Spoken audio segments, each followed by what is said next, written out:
Police প্রশাসনের হুঁশিয়ারি থেকে ধরপাকড়, সবকিছুকেই যেন থোড়াই কেয়ার। কালী পুজোর আগে রাজ্য জুড়ে রমরমিয়ে চলছে চাঁদার জুলুম। সারাদিনে যদি আমি 100 টাকা কাজ করি তো দেখছি কি 50 থেকে 60 টাকা চাঁদাতেই চলে যায়। জোর করে নিচ্ছে, নিয়ে যাচ্ছে লোক তো নামিয়ে দিচ্ছে। একই ছবি বোলপুরেও। বর্ধমান থেকে লরি নিয়ে ঢুকতে হলে চাঁদা দিতে হচ্ছে 60 জায়গায়। গাড়ি চালকদের সামনে রশিদের স্তূপ। ব্যতিক্রমী নয় রামপুরহাটও। লরি, বাস থেকে ছোট গাড়ি, জুলুমবাজি থেকে রেহাই নেই কারো। জবরদস্তি চাঁদা তোলা হচ্ছে ঝাড়গ্রাম পাঁচমাথার মোড়েও। আপনি কত টাকা দিতে চাইছিলেন? 20 টাকা নাও, হবে না, 30 টাকা হবে না, মাল সাইড করে দাও। কিন্তু চাঁদা আজ পর্যন্ত আমরা কোনো চাঁদাই দেয়নি কাউকে, আজকেই দেখলাম এখানে চাঁদা।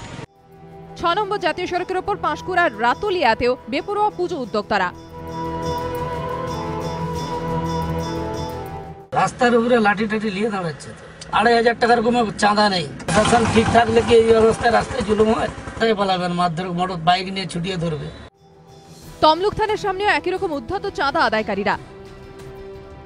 হলদিয়ার বালুঘাটায় চাঁদা আদায় আবার নামানো হয়েছে প্রমিলা বাহিনীকে। দুর্গাপুর শিল্পাঞ্চলের সমানে চলছে চাঁদার জুলুম। স্টিল টাউনশিপে SM ব্যানার্জি রোড থেকে ইছাপুর সর্বত্র এক ছবি।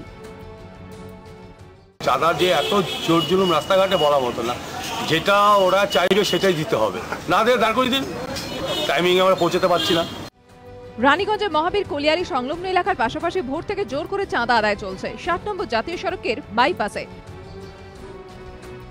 জামুরিয়া বীজপুরেও গাড়ি আটকে কালীপুজোর চাঁদা আদায় করা হচ্ছে।